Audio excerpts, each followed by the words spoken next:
Hello my dear friends, glad to come back to you with a new video, and this time we will fly from Trinken Aerodrome to Bad Ragaz Airport. The way to Bad Ragaz Airport is it's a beautiful one because it goes through the LSZE, and there we will have the opportunity to show you some small videos that I did with my smartphone, and at the end we arrive at the Bad Ragaz Airport, which is a beautiful area, somehow with the bigger city in Sargans. The airport is a short-field airport, and it has the basic used runway is actually the 30, and we are going to proceed with a right hand downwind.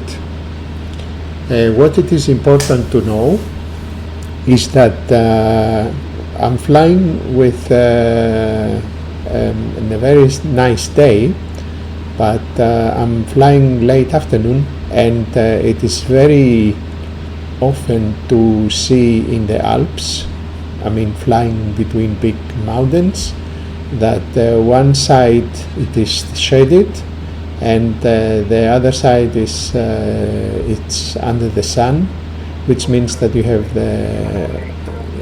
when you are on the base leg on this airport, you will face the sun against you, which is something that is not good.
So now I'm on the way to approach the airport.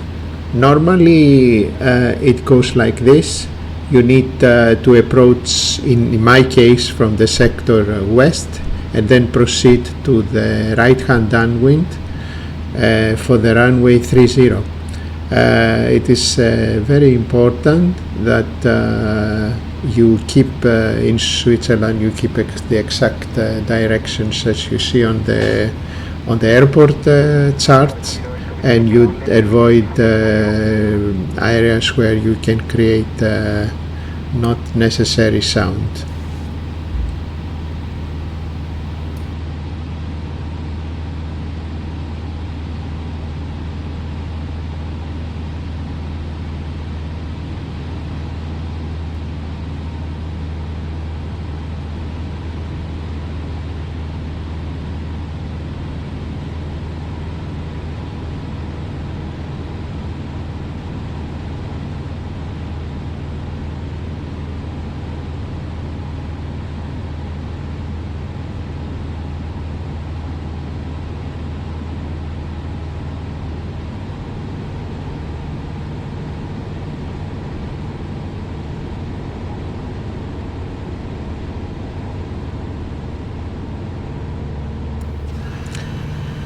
The Cessna Cutlass is actually the Cessna 172 retractable gear, RG. It has, as already mentioned, the retractable gear, and it helps a lot in this aeroplane, although it is somehow complicated and it created some problems at the early models. From my point of view, I prefer to bring it early before I enter to the circuit, and I prefer to have ready and make all the approach checks and be ready for the right downwind. Now you see very clear here that on my left side this sun, and in this case it can happen in this way that you will face with some turbulences on the side where there is the sun, and this is very normal to find it on the places that there is a lot of on the Alps, particularly where the mountains are very high.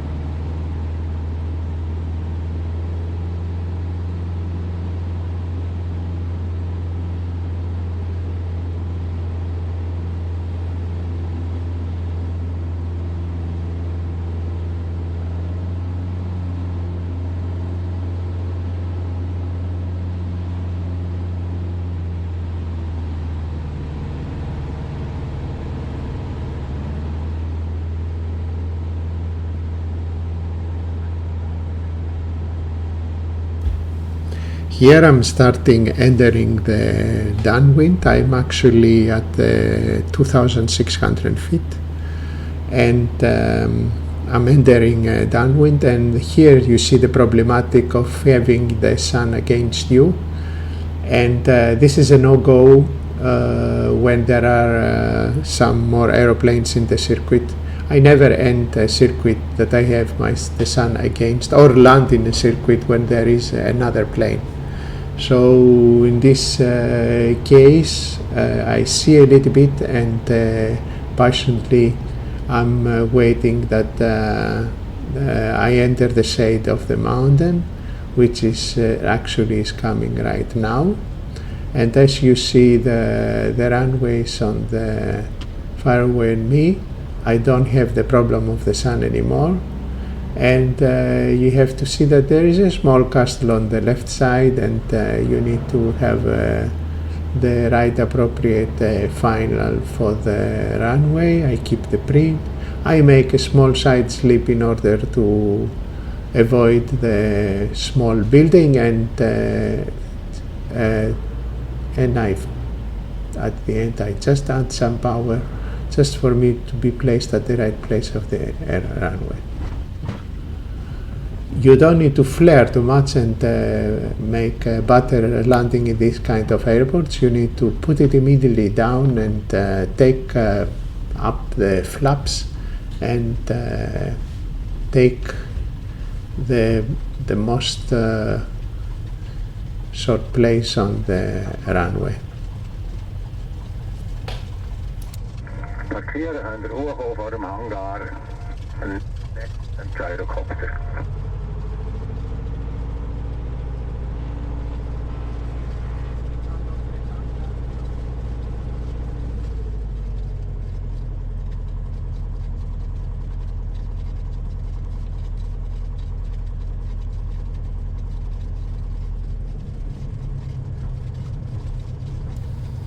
So in this airport, after landing, you need to backtrack, and here we have a very nice view of the castle on the right side, and also the building that is in the line of the runway. This is not a problem, and it's just there for a psychological factor. The airport is very nice. The people are very nice, and you can have a very, very good time. Normally you should park in case that there is not a lot of traffic. He will ask you to to park in front of the hangar like I do. You can go to the grass. I prefer to go to the asphalt and then to the right. Ja, rechts erop.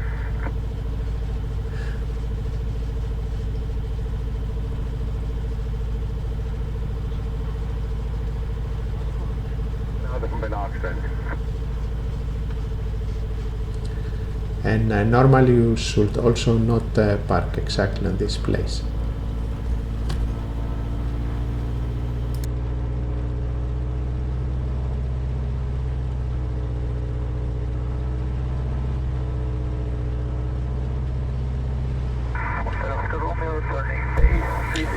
Here I am performing the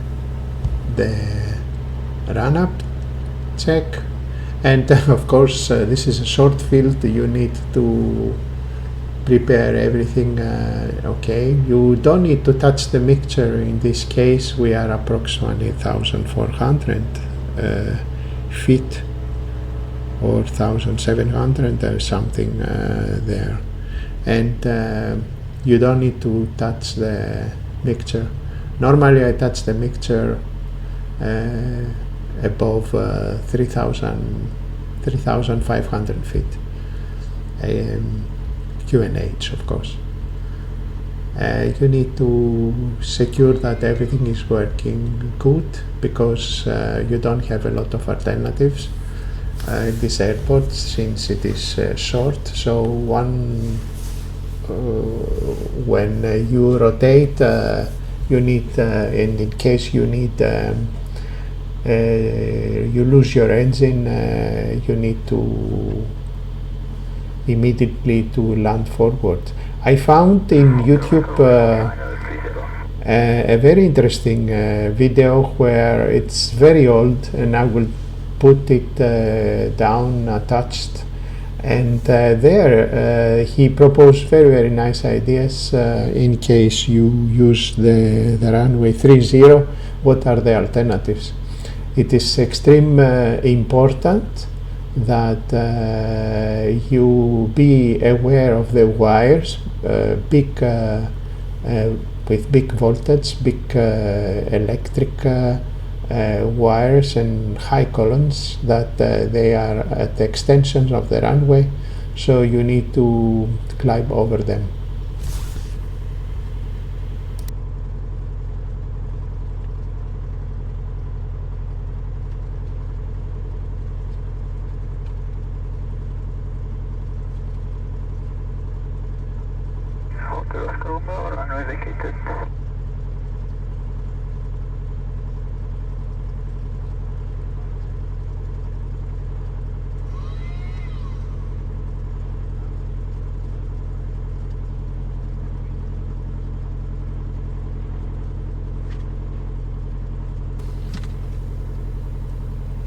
Here I performed all the checks.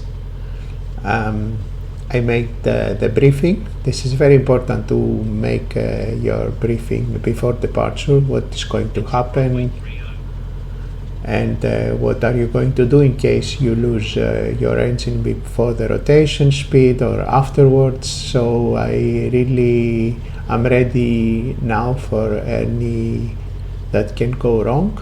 You can see the big wires that they are extended from the runway, but this is not an issue. Basically the runway is short, so you will be prepared to go on immediately.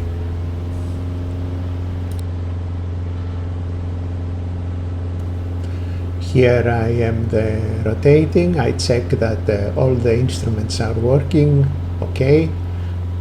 We have an activate speed, and of course as soon as I go to the rotate, I go to the VHI for this aeroplane. I am alone in the aeroplane with 180 horsepower. This is not an issue, but if you are with a lot of people, you need to put this under consideration.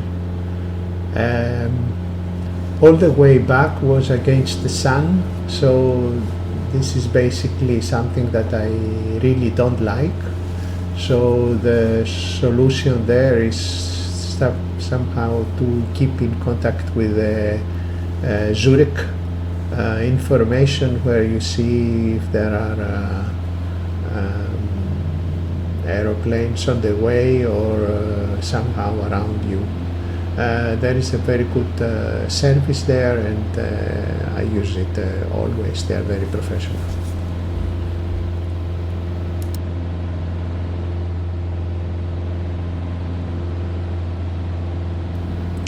Following are the picture also that I took on the way back.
So, my dear friends, this is another video that I did for me and for you also, and I hope you would like the information that it is given here, and maybe you will subscribe to my channel in case I come out with a new video. Thank you very much, and see you in the future.